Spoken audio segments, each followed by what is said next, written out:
बातचीत किया है उसको हम आगे आप सभी को दिखाएंगे। यहाँ रेल का लोकार्पण हुआ है। यहाँ जो रेल की सुविधा दी गई थी वो झंझारपुर से लेकर के दरभंगा तक स्थित था। अगर आप दरभंगा यहाँ सुबह आते हैं और दरभंगा जब जाते होंगे तो अपने काम करने के बाद आपको रात तक का इंतजार करना पड़ता था, लेकिन अब जो है रात तक का इंतजार नहीं करना पड़ेगा। अपनी आह्वान दिया गया कि आप 1 कदम बढ़ाइए, हम आपके साथ 10 कदम बढ़ाएंगे। और यहाँ पे नीतीश मिश्रा जी भी आए थे, जो यहाँ के विधायक हैं, सांसद भी आए थे और परिवहन मंत्री भी आई थी और तमाम लोगों से हमने बातचीत करने का प्रयास किया है रेल के चलते दौर में भी। और यहाँ लोगों से भी हम पूछने वाले हैं। उन्होंने कहा कि अब जो है वो 3 सड़कों तक रेल चलेगी। झंझारपुर से 3 टाइम रेल खुलने की समय बताया गया है। हम श्रृंखला आपको अपने स्क्रीन पे हम आप सभी को दिखा रहे हैं। और उसके बाद ये बताया गया कि अब झंझारपुर से स्टॉपिंग नहीं रहेगा, झंझारपुर से ट्रेन खुलेगी या फिर अगर लहरिया शहर से खुलेगी तो सहरसा तक चलेगी और सहरसा से चलेगी तो लहरिया तक का उनका स्टॉप है। 3 समयों में रेल चलने का समय दिया गया है। यहाँ पे जितने भी लोग हैं उनसे भी बातचीत करेंगे कि यहाँ जो आप देख रहे हैं टिकट काउंटर है और यहाँ पे लोग टिकट कटाते हैं और सुबह से लोग चले जाते थे दरभंगा में और दरभंगा के रात में जब विश्राम करने की गाड़ी आती थी तो लोग इंतजार करते थे, लेकिन अब इंतजार नहीं करना पड़ेगा। लोग उससे बातचीत करेंगे, ऊपर चलते हैं। तमाम चीज़ों को आप सभी को हम दिखा रहे हैं। सबसे पहले सुनिए रामकृष्ण मंडल क्या कह रहे हैं, उसके बाद शीला जी का क्या कहना है जो परिवहन मंत्री है। मेरे छोटे भाई डॉक्टर राम मनोहर लोहिया, सूरज मामू आंदोलन करके जेल में बंद हुए, जेल छोड़ के हम लोग भागे और यहीं से थोड़ी दूर पर लहरिया स्टेशन पर भगा गुल्लर का फल खा करके रात सोए और सुबह जब ट्रेन आई तो राजस्थान होते हुए कलकत्ता गए थे। वही कहने के अंदर वो भी गंभीर होने की स्थिति में है। इसीलिए रात का दिन मिथिलांचल के लिए इतिहास में सम्राटों में लिखा जाने वाला। संसद में मेरे साथी श्री रामकृष्ण मंडल जी, श्री दिनेश्वर कामेत जी, श्री गोपाल जी ठाकुर साहब और ठाकुर जी किसी पार्लियामेंट्री कमेटी की मीटिंग में गए हैं, श्री दिनेश चंद्र यादव जी और बिहार की विधानसभा के माननीय सदस्यगण, श्री अनिरुद्ध प्रसाद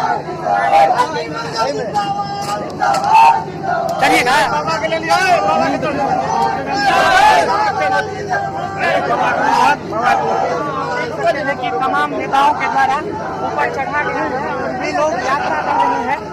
और ये यात्रा जो है वो झंझारपुर से शायद सहरसा वाली है और हम लोग भी वहाँ पे गाड़ी में चल रहे हैं। अपना सर क्या कहना होगा झंझारपुर वासियों के लिए नई सौगात है, आप लोगों का प्रयास है।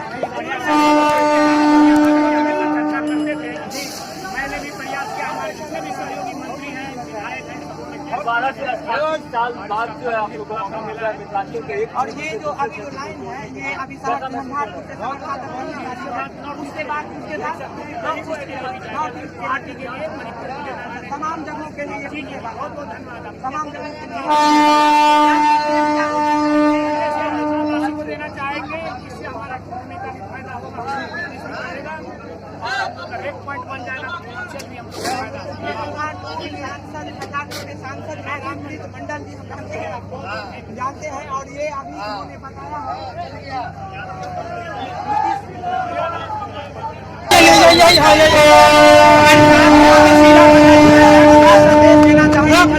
तमाम वासियों के लिए सरकार थोड़ी नहीं आज मिथिला वासियों के लिए है, बहुत खुशी का दिन है, ऐतिहासिक दिन है हम लोगों के लिए।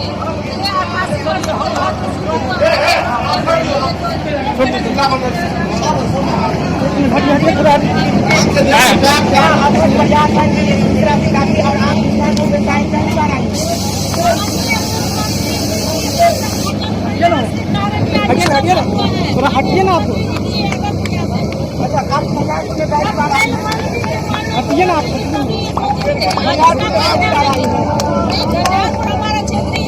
हटिए ना आप, छोड़ दीजिए।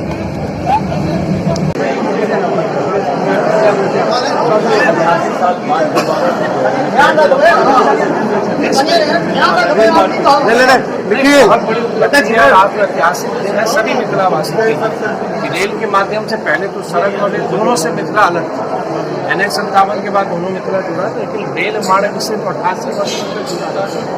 आज हम सबों के लिए बहुत गौरव का दिन है, हिस्टोरिकल डे। और मैं ये मानता हूँ कि आज के बाद से पूरे मिथिला का एक नया उदय होगा। रेल का जो इंफ्रास्ट्रक्चर जितना डेवलप होगा, जितना यहाँ पर कॉमर्शियल गतिविधियाँ बढ़ेंगी, एम्प्लॉयमेंट भी बढ़ेगा, लोगों के नए संसाधन भी उपलब्ध होंगे, आना जाना आसान होगा, वो भी कम कीमत पर।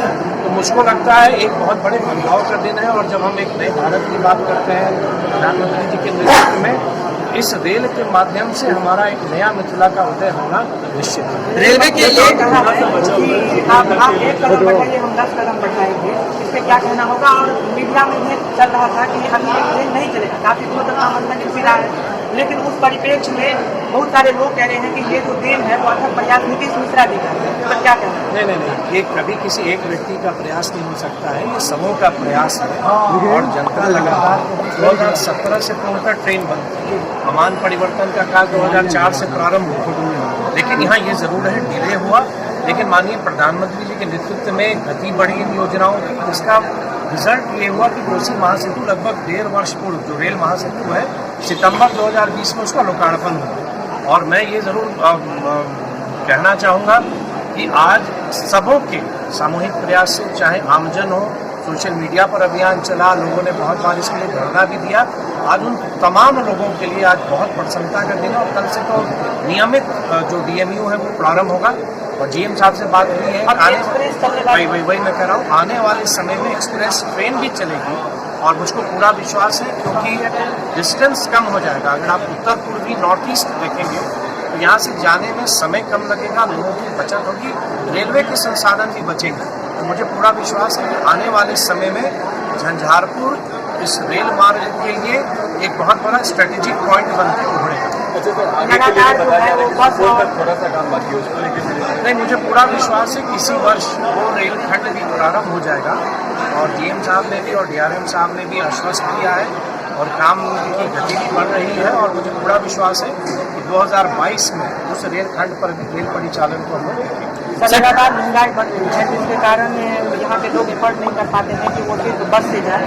अभी 50 रुपये से अब 80 रुपये हो चुका है। तो ये आप प्रतिवेदित करना चाहेंगे कि यहाँ पे जितने भी यात्री जो अब जाएंगे पति को वहाँ पे जो जाएंगे तो उन्हें जेब में भी राहत मिलेगी? नहीं, स्वाभाविक है। देखिए, रेल तो आम जन के लिए है, और रेल से तो एक तरह से कहें कि घर घर जुड़ जाता है, और लोग कम कीमत पर कम समय में अपने डिस्टेंस को गंतव्य स्थान को जाते हैं। इतने दिन लोगों को कष्ट जरूर हुआ, लेकिन मुझे पूरा विश्वास है कल से 3 ट्रेन का परिचालन प्रारंभ हो रहा है। जैसे जैसे डिमांड बढ़ेगा और ट्रेन के परिचालन में बढ़ोतरी। सर, ट्रेनें लेट से आती है, सर ट्रेनें लेट आती है, ट्रेन बढ़ेगी दक्षिण की तरफ और ट्रेन बढ़ेगी। लेकिन सबका प्रयास है, सबों की दृष्टि है। और मैं तो यही आज हमने कहा भी है कि गति शक्ति परियोजना के तहत यहाँ पर रेलवे को कुछ नए कार्गो टर्मिनल्स बनाने हैं।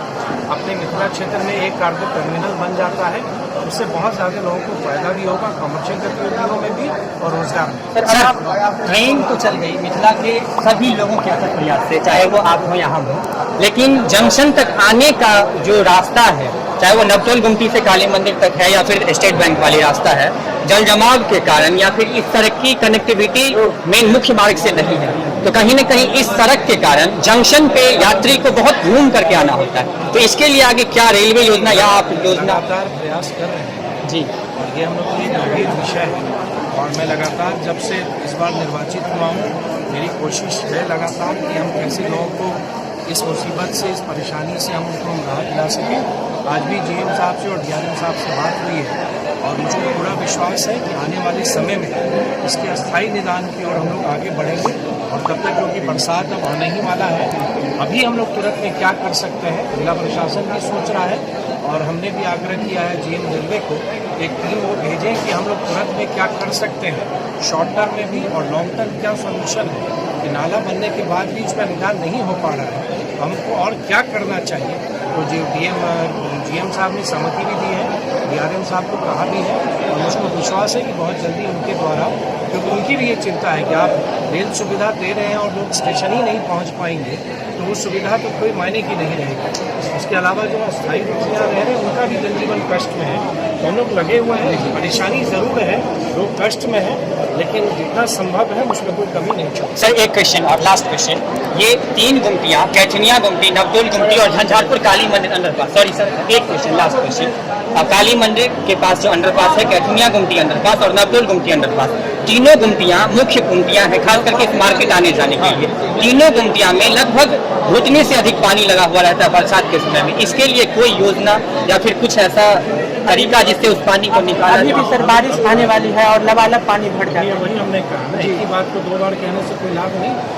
जब हम जल जमाव की बात करेंगे तो समेकित रूप से उसका देखना पड़ेगा, क्योंकि ये कठिनाई जब रेल का काम शुरू हुआ 2016-17 से ये प्रारंभ हुआ, तो पानी का आउटलेट कैसे है, पानी कैसे निकलेगी, ये एक परेशानी है, कोई वे आउट उसका नहीं मिल रहा है। वही हमारे लिए चुनौती है और उस चुनौती को हमने स्वीकार किया है और निरंतर लगे हुए हैं। अभी भी चाहे सम्प हाउस बना, ऑपरेटर भी हम लोगों ने दिया, वो कारगर नहीं हो पा रहा क्योंकि आसपास सभी इलाके का ड्रेन उसी से जोड़ दिया गया।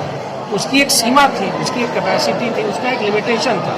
तो आप जब हर एक जगह के आउटलेट को उसी नाले में आप जोड़ देंगे तो वो अपनी क्षमता से बहुत ज़्यादा नहीं कर सकता है।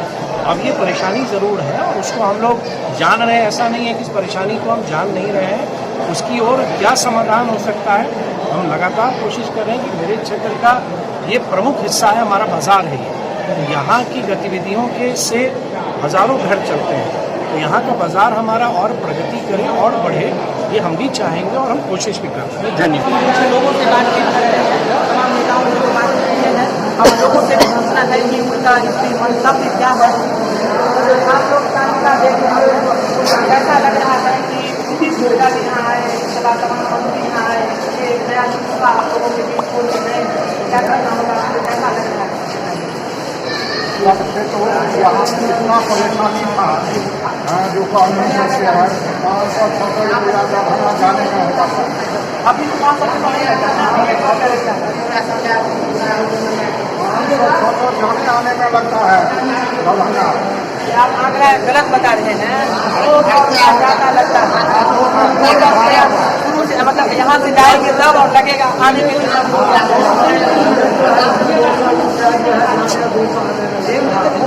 अभी तो है 9 रुपया में हम लोग दरभंगा जा सकते हैं और 10 रुपया में आ सकते हैं, तो बहुत खुश और मिश्रा जी की पंचायत बाधाएं देते हैं। रहने वाला हूँ, वही देखने के लिए आया था जो क्या हुआ है। ये लोग तालिका देख रहे थे और एक बार रेट भी नहीं ज्यादा हुआ है, रेट भी ज़्यादा नहीं हुआ है। यहाँ आप देख सकते हैं कि झंझारपुर, यहाँ लिखाइएगा झंझारपुर दरभंगा टेम्पू पैसेंजर स्पेशल के लिए 6 बजे से 6% और इसमें यहाँ पे दिया गया है कि डेमो प्रशिक्षण के लिए। और यहाँ पे आप देख सकते हैं कि सहरसा के लिए यहाँ पे 8 साढ़े 8 बजे से शुरू होगी और जो है प्रस्थान समय जो है वो 8 यानी 2 मिनट का अंतराल दिया गया है। यहाँ सहरसा से इधर जाएगी आ भी नहीं रहा है। हमको नौकरी से आकर्षित कर दिया, कोई लाइबिलिटी नहीं है सबका वाला, दोनों पर सहमति दे दिया हमको। रंग कैसे रहा है झंझारपुर में जो ये जिला है, झंझारपुर जिला है, क्या करना है? क्या करना हमको पार क्या कंपा वाला नौकरी में अप्लाई किए, उसमें तो नहीं नहीं रहा है नौकरी, क्या प्रहार करेगा है हम कुछ नहीं है। ये इनकी व्यक्तिगत समस्या है। यहाँ के तमाम लोग हैं, इन्होंने बताया कि दरभंगा में लोग कंफ्यूज भी है, जो 500 रुपया लग जाता था आने के लिए, लेकिन 200 रुपया अभी भी लगता है। जिन लोगों के पास पैसा नहीं है वो लोगों के लिए ये जो शिकूफा है वो नंबर 1 शिकूफा है, जिससे लोग 10 रुपये में ही दरभंगा से जाएंगे। हमने तमाम मंत्रियों से बातचीत किया है, मिश्रा जी से भी बातचीत किया है, सांसद जी से भी बातचीत किया है। यथासंभव जितना हम लोग पकड़ पाए मंत्री और सांसदों से तो हम लोगों ने बातचीत किया है। उन्होंने क्या कहा है आप लोगों ने वीडियो में देखा है। वीडियो अगर पसंद आए तो हमारे चैनल को सब्सक्राइब कीजिए, लाइक कीजिए, कम्युनिकेशन पसंद की है और आगे मैं इस प्लेटफॉर्म पे नया दिखा दिया गया है, उसे दिखाने के लिए आप लोगों के समक्ष मौजूद था। नमस्कार, धन्यवाद।